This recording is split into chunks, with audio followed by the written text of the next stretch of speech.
Hey guys, this is Saurabh. Welcome back to my channel. I hope you all are doing good. मैले मेरो last भिडियोमा भनेको थिएँ मेरो एक्जाम छ 10 तिहार पछाडि र त्यो पछाडि एक्जाम छिद्देर म रेगुलर भिडियोहरू हाल्छु भनेर। च्यानल मेरो एकदमै डाउन चल्दैछ, एक्जाम छिद्देको एकदम लामो टाइम भइसकेको छ तर मैले भिडियोहरू केही हालेको छुइनँ।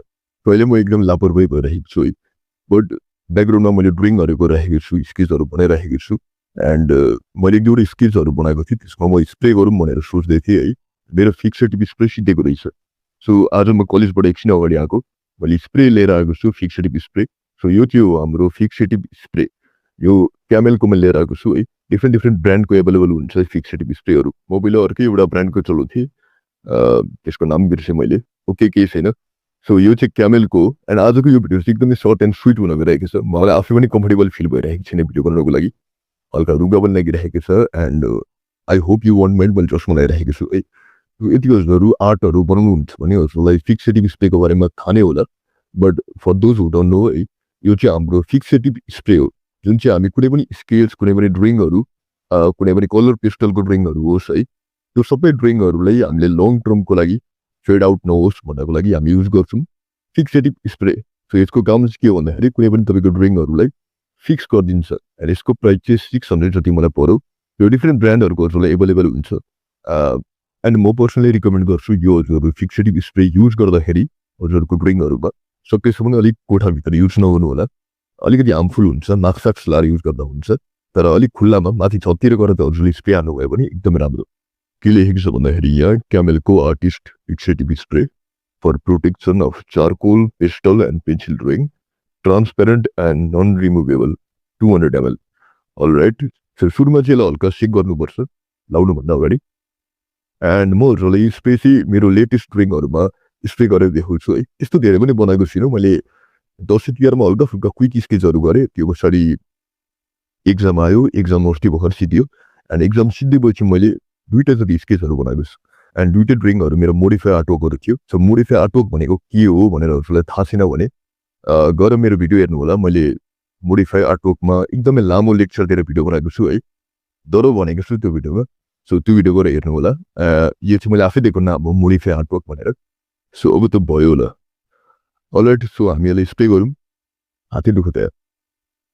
सो फिक्सेटिभ स्प्रे गरेन भने के हुन्छ भन्दाखेरि तपाईँको ड्रइङहरू फेड आउट हुन्छ। ग्रेफाइटले गर्नुभएको थियो भने, चारकोलले गर्नुभएको थियो भने, कलर पेस्टल युज गर्दाखेरि जे भए पनि तपाईँको ड्रइङहरू पछि फेड हुँदै जान्छ अनि यस्तो राम्रो लेख्दैन। यो चारकोल त्यो ग्रेफाइटले गर्दाखेरि नि त्यहाँ डार्क एरियाहरूमा डेप्थ आएको हुन्छ है, त्यो बिस्तारै फेड आउट भएपछि ड्रइङ यस्तो राम्रो देखिँदैन। जस्तै तपाईँले त्यो बुलेट बाइकको ड्रइङ देख्दै हुन्छ नि। सो यो बुलेट बाइकको ड्रइङ देख्दै हुन्छ, यो मैले धेरै अगाडि बनाएको थिएँ है, 3-4 वर्ष अगाडि बनाएको थिएँ होला। एन्ड यो ड्रइङ अहिले फेड आउट भइसकेको छ, यस्तो डार्क छैन जस्तो मैले त्यतिखेर बनाएको थिएँ। त्यही माथि मैले भित्तामा ट्रान्सफर राखेको छु है। सो यस्तै हुन्छ यदि तपाईँले फिक्सेटिभ स्प्रे गर्नु भएन भने तपाईँको ड्रइङ बिस्तारै फेड आउट हुन थाल्छ र त्यो ड्रइङ जस्तो राम्रो पहिला बन्दाखेरि थियो त्यस्तो पछि गएर देखिँदैन। पर्सनली चाहिँ म के रिकमेन्ड गर्छु भन्दाखेरि तपाईँहरू आफ्नो ड्रइङहरूमा सुरुमा स्प्रे गर्नु, त्यो पछाडि डिस्प्ले फाइलमा राख्नु। तपाईँहरूले फ्रेम गरेर राख्दा पनि हुन्छ, तर फ्रेम गरेर राख्नुभन्दा पनि म डिस्प्ले फाइलहरूमा राख्नु भनेर तपाईँलाई रिकमेन्ड गर्छु।